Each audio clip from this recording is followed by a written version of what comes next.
Vamos lá, pesquisa, o básico, lembrar que é a fotografia do momento, mas veja, o Lula está derretendo sem falar, né, sem conversar com as pessoas, e para mim parece, o Pedroso é especialista em análise de pesquisas, pode falar melhor para a gente, que o Bolsonaro começa a colher alguns frutos do fim da pandemia.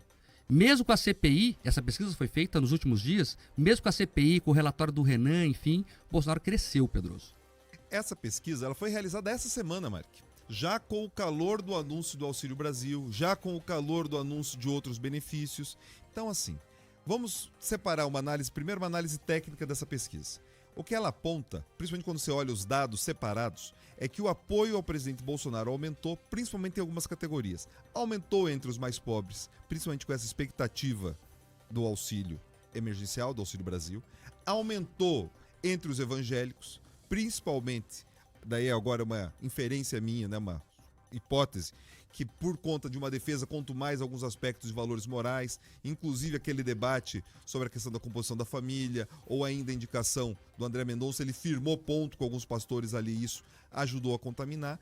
E agora, essa questão da volta da normalidade, da volta de alguns empregos, isso gera uma sensação de melhora. Por mais que o otimismo em alguns setores ou outros não sobem, na economia como um todo tem apontado melhoras.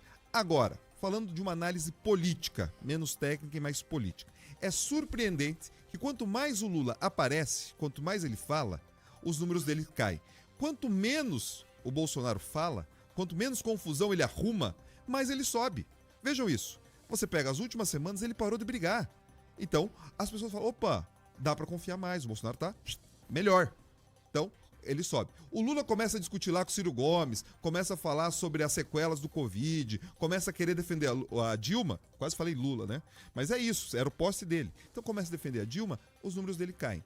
Agora, como bem trouxe a Bia, o que nos gera surpresa é que o ex-juiz Sérgio Moro já aparece em alguns cenários com 7%, em outros com 8%. Em alguns ele já colocou 3% na frente do Ciro Gomes, que é velho conhecido das eleições. Então, tem muita coisa para acontecer, pesquisa é o retrato do momento, mas se a gente pudesse cravar algo, nós temos 2 velhos conhecidos da política e um terceiro elemento tentando cavar espaço e tudo pode acontecer nesse cenário, Marcos. E eu lembro aqui que, segundo a pesquisa, o Moro tem 7%, o Mandetta 4%, o João Dória 4%. Os 3 não irão sair, então esses votos ficam aí no espectro da terceira via, aí dá quase 15%, o que mostra uma viabilidade. Quem vai ser candidato ali a gente não sabe ainda. O Moro vai se filiar ao Podemos no dia 10, mas não sabemos se será candidato. Ele tem falado o seguinte, uma coisa é filiar, outra coisa é ser candidato a presidente. Ele tem deixado isso claro, e por algum motivo, não sei, deve estar indeciso. O Mandetta já falou que tem que se unir pela terceira via. O Dória diz que vai sair, mas tem dificuldades internas do PSDB. E aí, Pedroso, o Eduardo Leite falou recentemente que se for pro bem da terceira via, ele abriria a mão da candidatura. Então o PSDB pode conversar com Sérgio Moro ou com o nome que unificar a terceira via. A probabilidade é grande que o PSDB não lance um nome para a cabeça de chapa. Eles não estão conseguindo se entender. A própria disputa interna do partido das prévias, ela já está com uma previsão enorme que acabe no judiciário, Mark.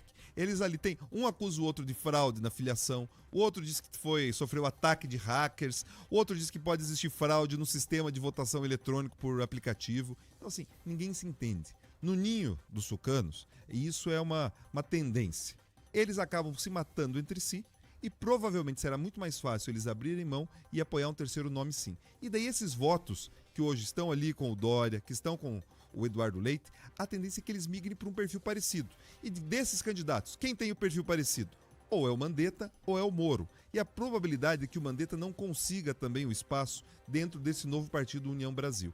Então, os ventos da política favorecem sim, no dia de hoje, o ex-ministro Sérgio Moro. Agora, resta aguardar como ele irá se posicionar. Da mesma forma que eu disse, olha, o Lula quanto mais fala, cai. A gente precisa descobrir se o Moro, quando ele se posicionar, quando ele falar, se ele vai crescer, se as pessoas vão gostar do que vão ouvir, ou se as pessoas vão falar, meu Deus, era isso? Então, ele precisa se colocar no jogo para verificar se ele vai atrair ou repelir os eleitores, Mark.